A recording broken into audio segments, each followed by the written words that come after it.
여러분 안녕하십니까? 4월 9일 수요일 KTV 뉴스 시작합니다.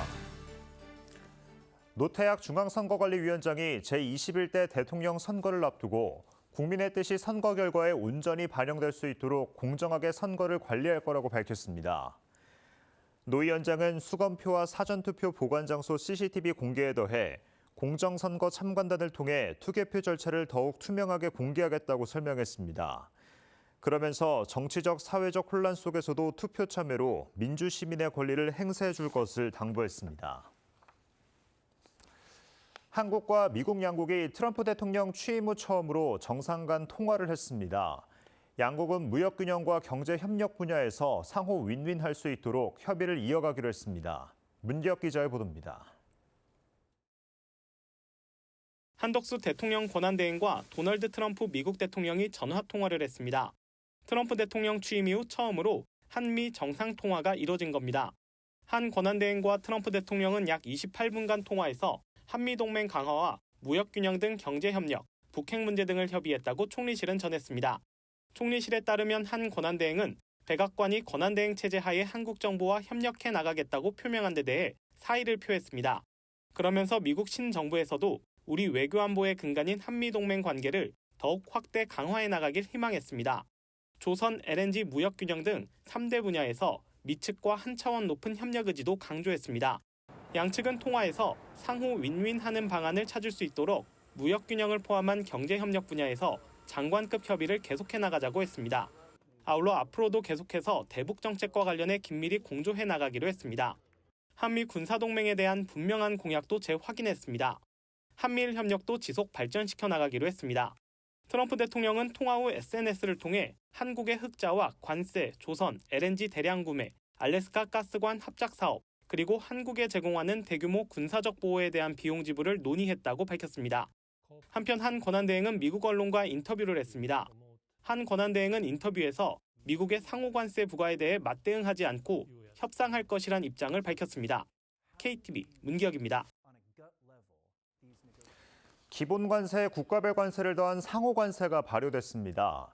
방미 중인 산업부 통상본부장은 미 정부와 원만한 협의를 끌어내겠다고 밝혔습니다. 이혜진 기자의 보도입니다. 도널드 트럼프 미국 대통령은 지난 2일 모든 교역국에 기본 10% 관세를 부과하고 국가별 관세를 추가하는 내용의 상호관세 정책을 발표했습니다. 한국은 25%로 기본 관세 10%에 추가 관세 15%를 더한 값이 책정돼 있습니다. 10% 기본 관세는 현지 시간 5일부터 발효돼 시행되고 있고 한국산 제품에 붙는 국가별 상호관세 15%는 우리 시간으로 오늘 낮 1시부터 발효됩니다. 중국은 미국 상호관세에 맞서 같은 세율의 대미 보복 관세를 예고했는데 이에 트럼프 대통령은 모두 104%의 관세를 중국에 부과하기로 했습니다. It was a mistake for China to retaliate. The president, when America is punched, he punches back harder. That's why there will be 104% tariffs going into effect on China tonight at midnight. 트럼프 행정부의 상호관세 정책으로 무역 갈등이 고조되는 가운데 우리 정부도 관세로 인한 불이익을 최소화하기 위한 대응에 집중하고 있습니다. 관세 협상을 위해 미국을 방문 중인 정인교 산업통상자원부 통상교섭본부장은 단계별 접근을 통해 미국 측과 원만한 협의를 이끌어내겠다고 밝혔습니다. 목표는 상호관세를 아예 없애는 것이지만 그게 어렵다면 일단 낮춰가겠다는 설명입니다. 특히 미국의 관심이 큰 알래스카 액화 천연가스 개발과 조선업 협력을 일종의 지렛대로 삼아 협의를 진행하겠다고 말했습니다. 다만 협상 타결까지 시간은 상당히 걸릴 걸로 내다봤습니다. 정 본부장은 시간을 두고 본다면 상호 관세와 품목별 관세 모두 우리나라 수출의 가장 큰 애로사항이 될 것이기 때문에 미국과 끈질기게 협의해 다른 나라보다 불리하지 않은 대우를 받도록 최선을 다하겠다고 덧붙였습니다. KTV 이혜진입니다. 상호관세 발효에 따른 통상위기 대응을 위해 정부도 속도를 내고 있습니다. 기업별 지원과 함께 자동차, 조선 등 업종별 대책도 지속적으로 마련할 방침입니다. 신국진 기자입니다.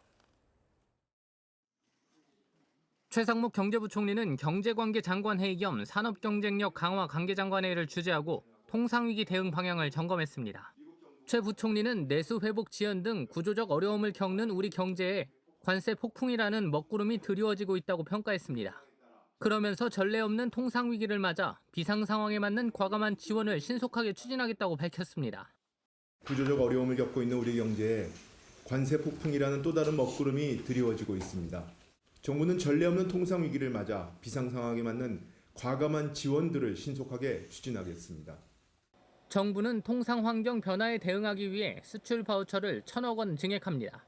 위기 대응 특별 대출 프로그램을 신설하고 중소기업 대상 긴급 경영 안정 자금도 확대하기로 했습니다.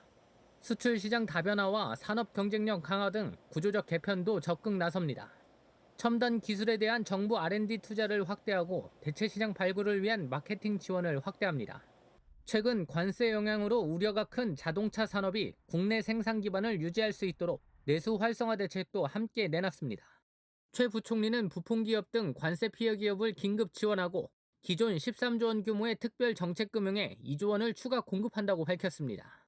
또한 올해 상반기 운용 예정이던 전기차 보조금은 연말까지 연장하고 최대 40%였던 정부 보조율도 80%까지 올립니다. 이외에도 자율주행 등 미래차 기술의 국가 전략기술 지정을 추진하겠다고 설명했습니다. 수요 충격을 보완하고 투자 지원을 적극 확대하겠습니다. 자율주행 등 미래차 기술의 국가 전략기술 지정을 추진하고 수도권 내 친환경 차체 의장 생산 시설의 조세 특례를 지원합니다. 한편 최 부총리는 조선업 기회 요인이 선박 수주로 이어지도록 중형 조선사의 RG 발급 확대를 지원하고 업종별 대책을 지속 마련해 지원 방안을 구체화하겠다고 밝혔습니다. KTV 신국진입니다. KTV 뉴스를 마칩니다. 저희는 내일도 국정 소식을 한 걸음 더 빠르게 전해드리겠습니다. 함께해 주신 여러분 고맙습니다.